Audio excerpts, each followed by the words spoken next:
Hey, coffee lovers! How do you like your coffee? Black with milk or a creamy delight? Did you know adding cream actually keeps your coffee warmer for longer? Yeah, we are talking a cool 20% slower than black coffee. Wild, right? Curious to understand the science behind it?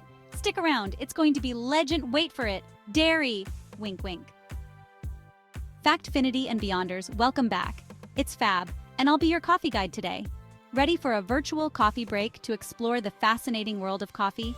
From its surprising origins to some fun facts, and even the story behind that everyday term, cup of joe, we've got it all brewing for you. So grab a cup of your favorite coffee, sit back, relax, and get ready for a caffeinated info blast. And hey, don't miss out on our fact versus fiction segment, where we'll spill the beans on some of the most popular coffee misconceptions. Can you guess which ones are true? Our coffee journey kicks off in the majestic highlands of Ethiopia. Legend has it that a goat herder named Kaldi discovered coffee way back in the 9th century. Apparently, his goats were bouncing off the walls after munching on red berries from a certain tree. Curious, and maybe a little jealous of his energetic goats, Kaldi tried these berries himself, and boom, a surge of energy. He shared his discovery with a local monastery, and the rest, as they say, is history. Now get ready for some fact versus fiction time. This isn't a Factfinity and Beyond video if we don't do a fact versus fiction, right?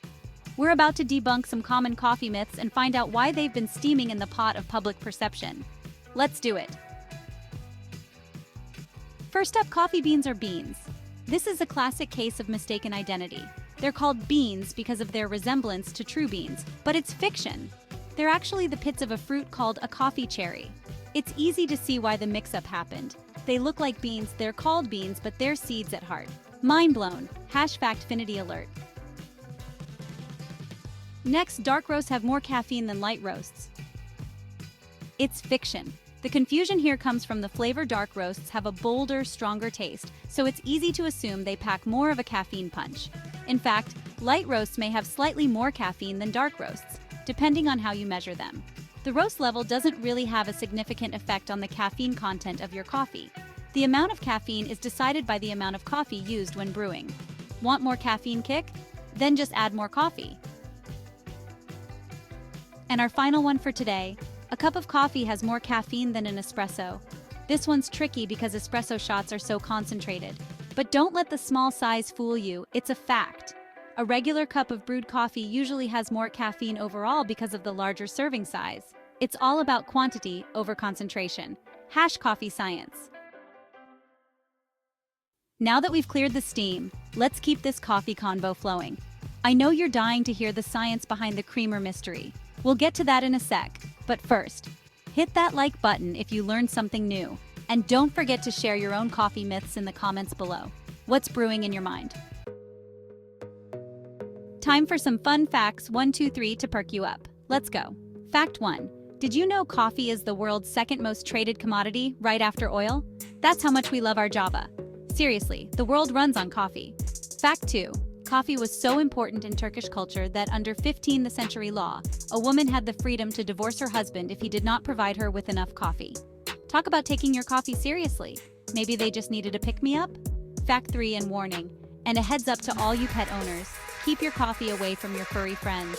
Coffee beans, grounds, and brewed coffee contain caffeine, a very dangerous and toxic substance to cats and dogs. Ingestion can be life-threatening, so kitty cuddles with your latte will have to wait. Got a quirky coffee fact or a piece of trivia that we haven't covered? Share it down below and let's make this comment section the most caffeinated place on YouTube. Alright, Factfinity and Beyonders, time to test your coffee knowledge. It's time for a quick trivia game. Question 1. Which country consumes the most coffee per person?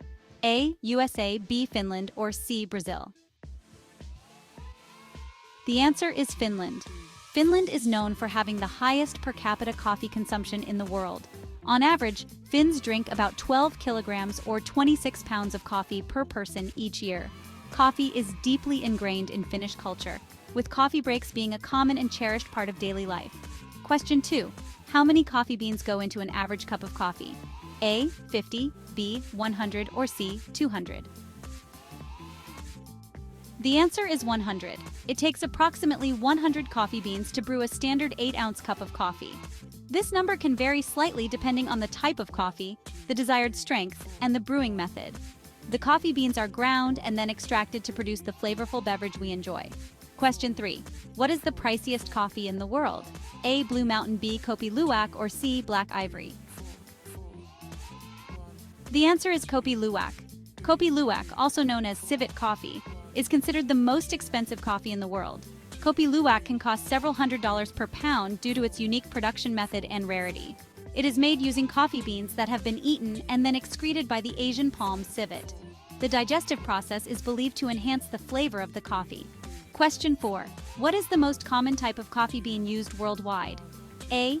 Robusta, B. Arabica, or C. Liberica? The answer is Arabica. Arabica coffee beans account for about 60 to 70% of the world's coffee production. They are known for their smooth, complex flavor and lower caffeine content compared to Robusta beans. Arabica beans are generally considered higher quality and are used in most specialty and gourmet coffee blends. Question 5. Which city is nicknamed the coffee capital of the world? A. New York City, New York, B. Seattle, Washington, C. Vienna, Austria? The answer is Seattle. Seattle is often referred to as the coffee capital of the world due to its significant influence on coffee culture and the presence of many coffee shops and roasters. It is the birthplace of Starbucks, one of the largest and most recognizable coffee chains globally. Seattle's coffee culture is known for its emphasis on quality and innovation. Question 6. Which country produces the most coffee? A. USA, B. Colombia, or C. Brazil? The answer is Brazil. Brazil is the world's largest coffee producer, accounting for about 1/3 of the global coffee supply. The country has a long history of coffee cultivation, with ideal growing conditions in its many coffee-producing regions. Brazil produces both Arabica and Robusta coffee beans, contributing significantly to the global coffee market. How many did you get right? Let us know in the comments below. Let's see who's the ultimate coffee trivia champion. All right, Brainiacs, I hope we haven't overloaded your brain cells yet after those brain-teasing trivia questions. Now let's get to the science behind the creamer mystery. Ever wondered why coffee stays warmer for longer when you add cream? This phenomenon can be explained by a few factors related to heat transfer and the properties of liquids. In simpler terms, here's why adding cream can slow down heat loss. Color. Black coffee is darker, so it radiates heat a little faster than lighter-colored coffee with cream. Temperature. Adding cream initially lowers the temperature of your coffee because the cream is cooler than the coffee. This may seem counterintuitive, but the overall effect is that it stabilizes the temperature and slows down the cooling process.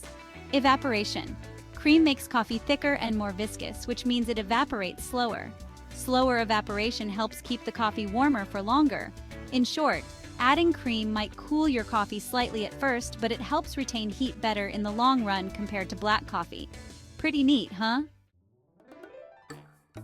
Fascinating, right? Now before we wrap things up, let's try to crack the code behind the term cup of joe. The most popular theory goes back to 1914. Josephus Daniels, the Secretary of the Navy at the time, banned alcohol on naval ships. Sailors, being the resourceful bunch they are, turned to coffee instead. They started calling it a cup of joe in honor of Josephus, Joe Daniels. Another theory is that joe is a common simple name, and coffee is a common simple beverage. There are more theories out there. After all these years, it's basically impossible to definitively prove one way or another how these terms came to be. All of the theories might hold some bit of the truth, or they could all be wrong. Perhaps it's a debate best left as a discussion amongst friends, over a cup of joe, of course. Either way, cup of joe has stuck around ever since. And there you have it, the incredible journey of coffee from its surprising origins to your morning cup. Feeling inspired? Share your favorite coffee moments in the comments below. If you enjoyed this video, give it a thumbs up and subscribe for more fab content. Keep brewing, keep smiling, and as always, stay beyond amazing. Ooh, all this coffee talk is making me crave a cup of joe myself. Be right back. This is some good coffee. Until next time, stay caffeinated and curious.